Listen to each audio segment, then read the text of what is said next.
upon a time, but it was a long, long time ago, there were two brothers, one rich and one poor. Now one Christmas Eve the poor one hadn't so much as a crumb in the house, either of meat or bread.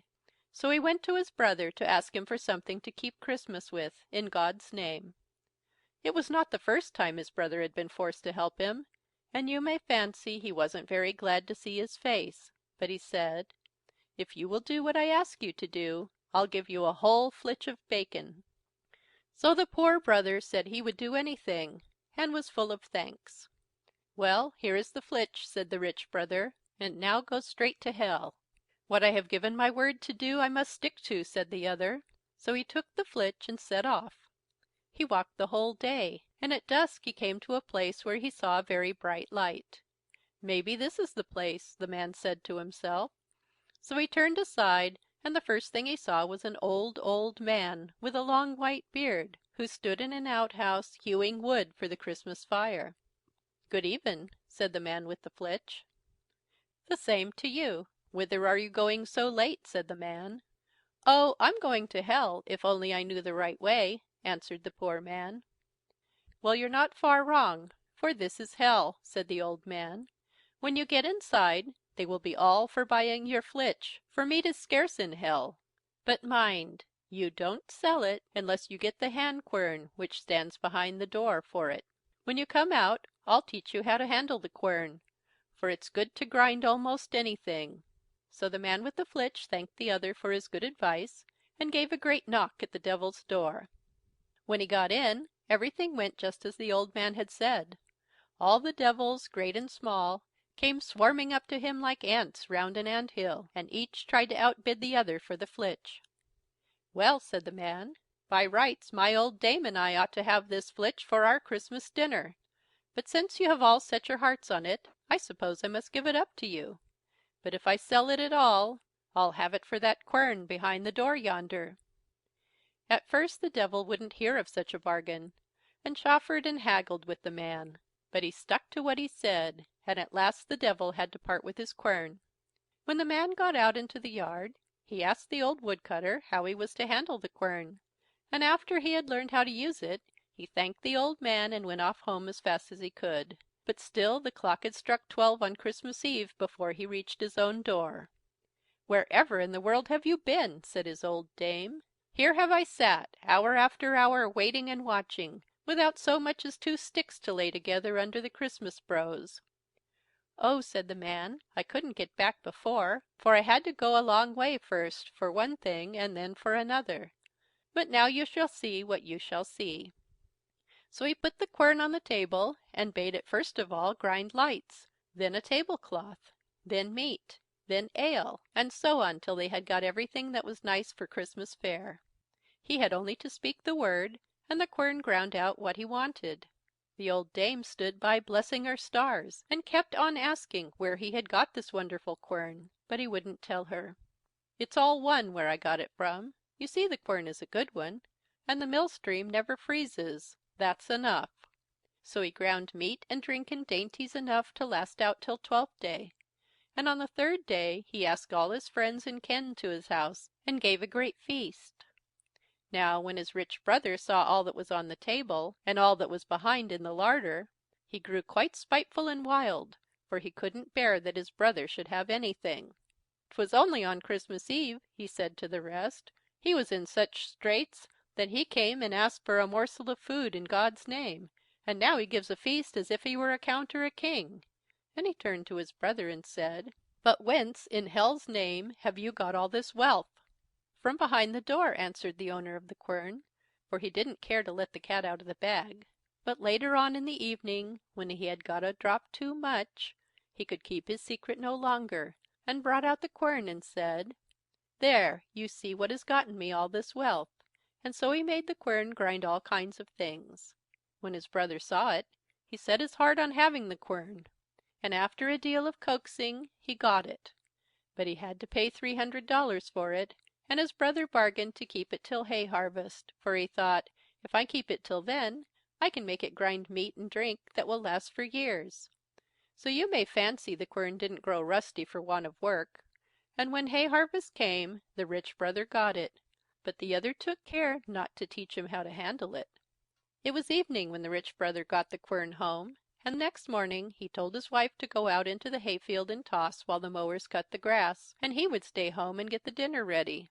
So when dinner time drew near, he put the quern on the kitchen table and said, "Grind herrings and broth, and grind them good and fast." So the quern began to grind herrings and broth. First of all the dishes full, then all the tubs full, and so on till the kitchen floor was quite covered. Then the man twisted and twirled at the quern to get it to stop, but for all his twisting and fingering, the quern went on grinding, and in a little while the broth rose so high that the man was like to drown. So he threw open the kitchen door and ran into the parlour.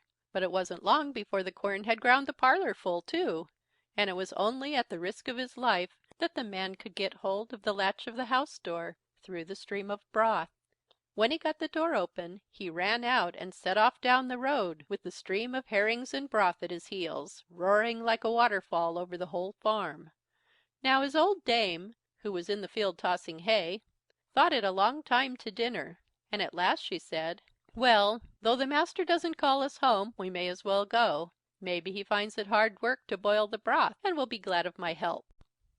The men were willing enough, so they sauntered homewards. But just as they had got a little way up the hill, what should they meet but herrings and broth and bread, all running and dashing and splashing together in a stream, and the master himself running before them for his life, and as he passed them he bawled out, "Would to heaven each of you had 100 throats, but take care you're not drowned in the broth." Away he went, as though the evil one were at his heels, to his brother's house, and begged him for God's sake to take back the quern that instant, for, said he, "if it grinds only 1 hour more, the whole parish will be swallowed up by herrings and broth." But his brother wouldn't hear of taking it back till the other paid him down $300 more. So the poor brother got both the money and the quern, and it wasn't long before he set up a farmhouse far finer than the one in which his brother lived, and with the quern he ground so much gold that he covered it with plates of gold, and as the farm lay by the seaside, the golden house gleamed and glistened far away over the sea. All who sailed by put ashore to see the rich man in the golden house, and to see the wonderful quern, the fame of which spread far and wide, till there was nobody who hadn't heard tell of it. So one day there came a skipper who wanted to see the quern, and the first thing he asked was if it could grind salt. "Grind salt?" said the owner. "I should just think it could. It can grind anything." When the skipper heard that, he said he must have the quern, cost what it would, for if he only had it, he thought he should be rid of his long voyages across stormy seas for a lading of salt. Well, at first the man wouldn't hear of parting with the quern, but the skipper begged and prayed so hard that at last he let him have it, but he had to pay many, many $1,000 for it. Now when the skipper had got the quern on his back, he soon made off with it, for he was afraid lest the man should change his mind. So he had no time to ask how to handle the quern, but got on board his ship as fast as he could, and set sail. When he had sailed a good way off, he brought the quern on deck and said, "Grind salt, and grind both good and fast."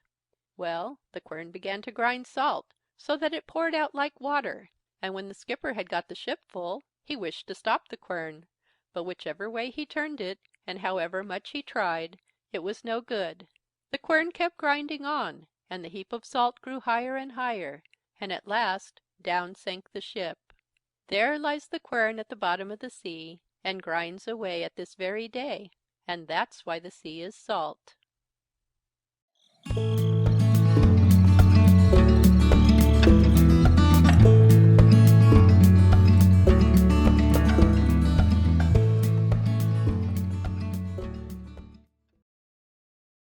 Crumb.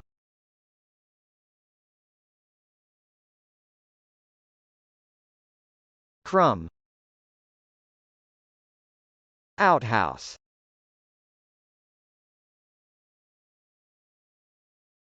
Outhouse. Hue.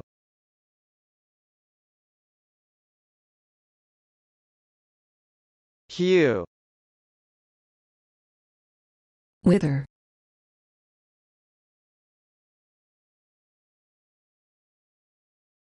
Wither. Quern.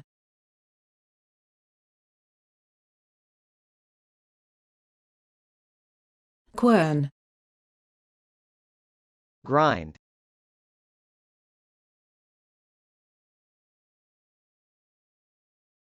grind,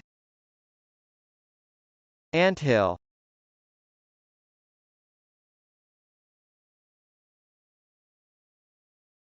anthill, outbid,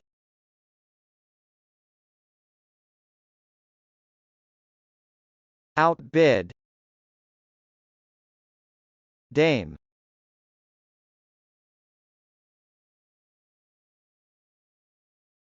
dame, bargain,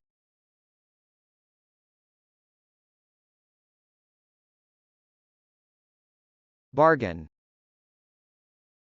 chaffer,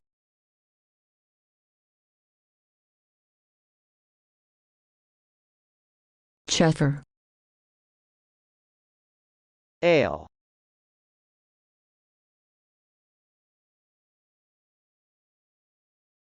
ale, blessing,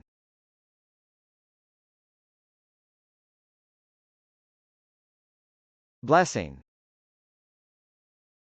dainty,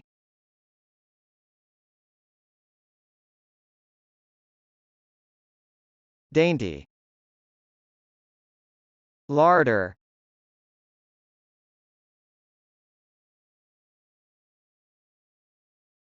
larder, morsel,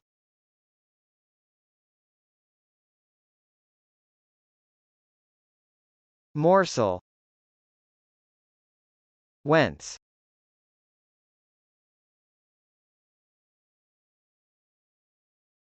whence, coaxing,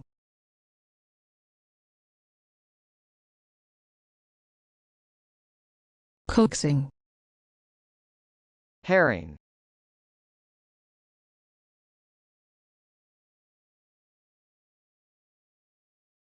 herring, twirl,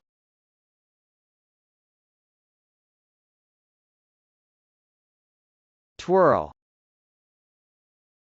saunter,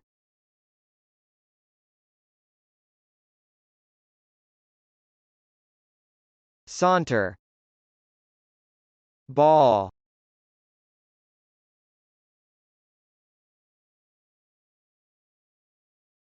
ball, gleam,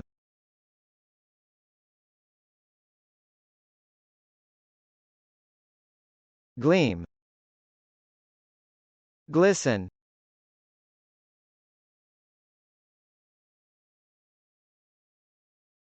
glisten,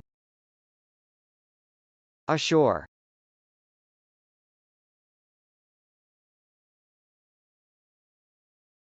ashore, lading,